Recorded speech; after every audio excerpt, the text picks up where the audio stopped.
Let me just take you through the headlines this morning. If you are just waking up, this is the front page of the Times. Terrorist truck attacker kills 10 in New Orleans. We'll talk more about this in detail, exactly what happened, the methodology that was used, and of course the extraordinary loss of life and the eyewitness accounts from there. Also, the front page of the Mail has the same story. New Orleans killer had ISIS flag on truck. I'll tell you more about this, but this man who was involved in this incident had served in the US military. He had an honourable discharge from the US military, and of course the FBI combing through his records as we speak. The Daily Telegraph, same story as well. IS cell behind New Orleans terror. So this is what the FBI is saying. They do not believe this is a lone wolf attack. They believe many other people are implicated in this. Also, explosive devices found, improvised explosive devices as well. We'll bring you all the latest on that. The Guardian this morning, 10 dead after truck flying IS flag drives into crowd in New Orleans.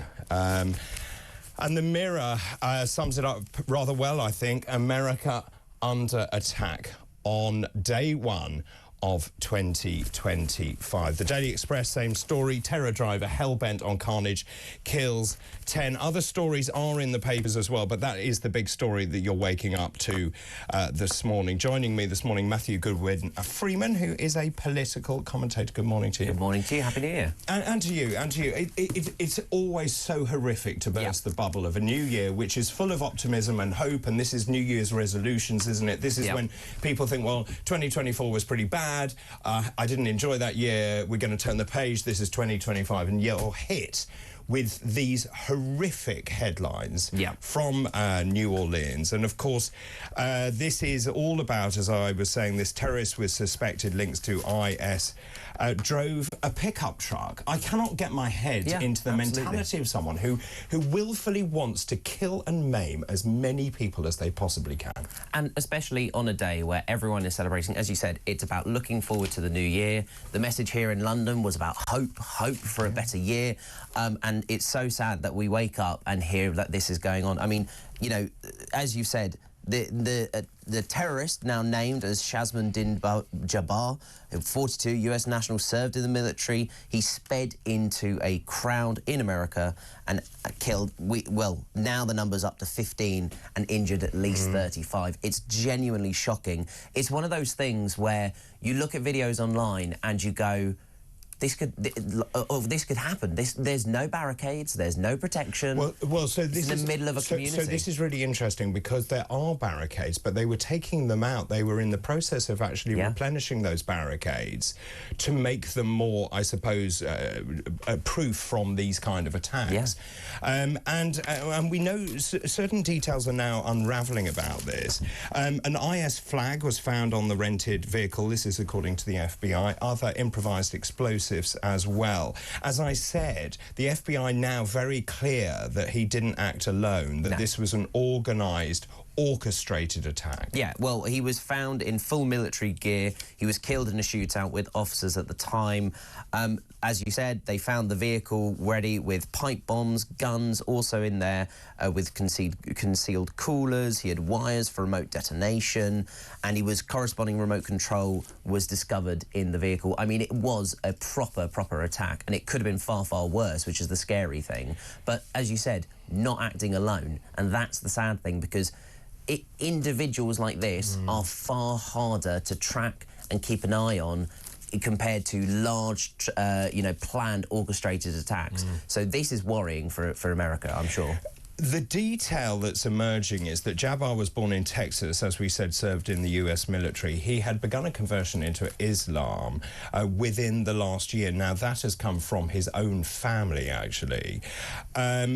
Now, the road that he drove this car down is Bourbon Street, which you mentioned. It's famous because it has bars and clubs. It's known for its raucous revelry. It really is the epitome of sort of New Year's Eve celebrations. But obviously, that sort of freedom of expression and hedonism, I suppose, in many ways, is exactly what IS followers hate and loathe about the West. Yeah, absolutely. The fact that we believe in freedom, the fact that we believe in diversity and allowing people to say and think what they want, well, most of the time.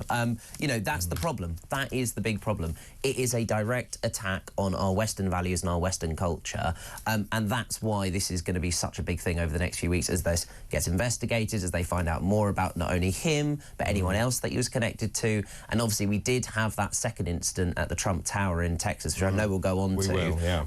And that could be the first linked event. We don't know. They're looking into it. And that's what Elon Musk is saying, and that's a real worry, because America, then, our closest ally, is under attack. Yeah. Now, obviously, President Biden, in the throes of his outgoing presidency, he addressed the nation. He spoke about the terrorist attack in New Orleans. This is what he said. The FBI is leading the investigation to determine what happened, why it happened, whether there was any continuing threat to public safety. Here's what we know so far. The FBI has reported to me the killer was an American citizen, born in Texas.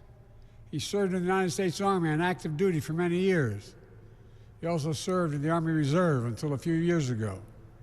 The FBI also reported to me that mere hours before the attack, he posted videos on social media indicating that he was inspired by ISIS, expressing a desire to kill, The ISIS flag was found in his vehicle, which he rented to conduct this attack. Possible explosives were found in the vehicle as well, and more explosives were found nearby.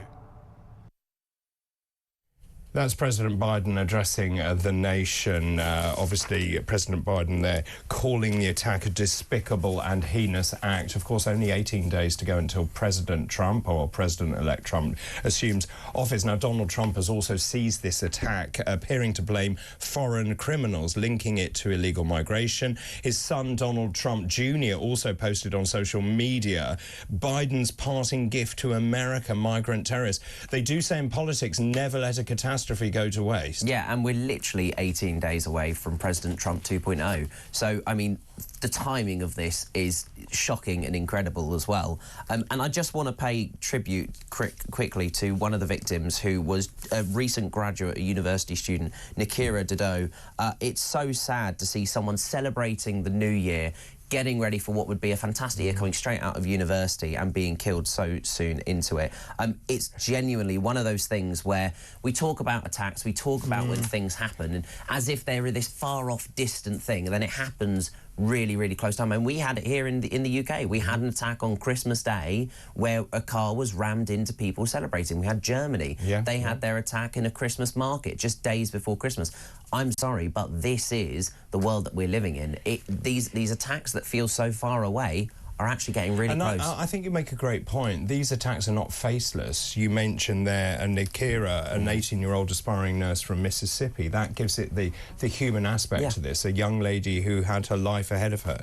Two other victims named as father of two, Reggie Hunter, 37, from Baton Rouge in Louisiana, a former American football player, Princeton graduate, Tiger Beck, 27, Nicole Perez, 28, a mother of one. Very young people, which is what you would expect at New Year at 3:15 in the morning. People from all walks of life coming together to celebrate the new year. And that's the sad thing. Often in these attacks, we forget the people behind, the people who actually are lost as a result. They just become numbers, and I think it's really important to remember that there are people at the heart of this. Now, you mentioned the other incidents that occurred. Now, this is a separate incident which has taken place in Las Vegas.